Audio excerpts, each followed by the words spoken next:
Oh, the mascot platformer. Is there anything that better sums up the 16-bit era than every game company in the world tripping over themselves trying to create the next Sonic or Mario? There were a lot of really bad stinkers in that time, but there were also a lot of really good games that slipped through the cracks. So that's why today I want to talk about Tinhead for the Sega Genesis.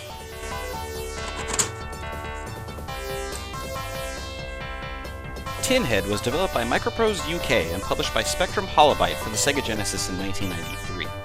An evil intergalactic goblin named Grim Squidge has vacuumed up all the stars in the galaxy and scattered them across the various planets, throwing all of space-time into peril.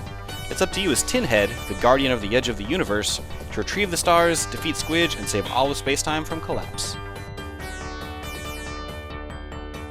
Luckily, Tinhead is more than up to the task with his head-mounted ball-bearing gun. With the tap of the A button, you're able to switch between 3 firing angles: diagonally up, straight ahead, and a downward lob. With the large array of enemies the game throws at you, you'll be swapping often as the situation calls for it. There are lots of items to pick up, mostly to do with score, but the 2 items you'll be coveting are batteries and ball bearings. Batteries replenish Tinhead's health, while ball bearings allow him to shoot more projectiles at once. Getting hit lowers each count by 1, and being low on health and firing slowly is a really bad situation to be in. It adds a really addictive form of tension to the game, though, forcing you to be more thoughtful and methodical when your back is against the wall. Otherwise, the pace of Tinhead is quite fast, with fly-by-the-seat-of-your-pants action that the Genesis has become known for. Levels are huge, with a ton of verticality to them, and often feature inclines that Tinhead can traverse by sliding. The sense of speed can be detrimental, though. The game likes to put enemies and traps in places where you can't see them until it's too late, so you'll have to fight the urge to blast through levels and reel it in if you want to survive. So now, Tinhead was a game I had heard about, and I knew that I wanted to feature on the show, so I was really excited when I found a copy at PAX. And when I popped it in for the first time, despite never playing it before, I immediately felt comfortable with it. That's because platformers are kind of like gaming's comfort food. They're just familiar and always make you feel just warm and fuzzy inside. Tinhead isn't all sunshine and daisies, though. The game is hard. Like, hard. The game throws more and more enemies at you as the game progresses, and the bosses can get controller-bustingly difficult. The boss of World 4 leads right into the final boss, requiring you to beat both in a single life with no power-ups. You'll have to come up with some pretty crazy strategies in order to stay alive.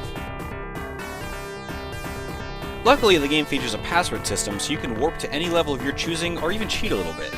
If you want to just see the game and not worry about how many lives you have left, enter Flimbo for unlimited lives. If that's not enough, enter Camels to always shoot 5 projectiles at a time no matter how many times you get hit. Don't let the difficulty put you off, though. There's still so much to enjoy in Tinhead, starting with the graphics. Tinhead and his adversaries are large and well animated and make great use of color, and while some of the levels can be a little drab, the best of them feature things like scrolling background layers that really pull you in.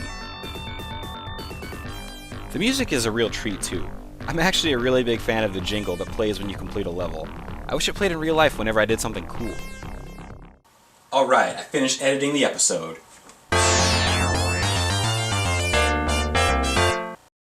The controls are pretty good, but the biggest issue you'll run into is that holding the jump button will make Tinhead jump in place until you let go.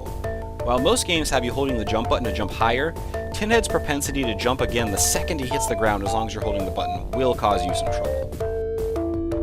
But really though, it's all about Tinhead. He's a super charming character with a great design, and it's kind of a shame that he was never given another shot. I'd really love to have a figure or model of him on my desk. So at the time of this filming, you can get the cartridge alone for around $5 on eBay, with a complete boxed copy going from between $25 and $30. I got my complete copy at PAX for $7, so just keep an eye out. It is a Genesis exclusive, although there was a Super Nintendo version that was finished but never released, but that's okay because the Genesis is cooler. Tinhead is an enjoyable, if incredibly difficult romp through the design trends of the 16-bit era.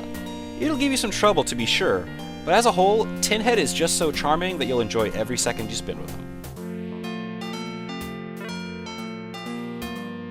That's another episode in the books. For more information on the show and what it's about, make sure to check out the website and like the Facebook page to participate in retro game discussions.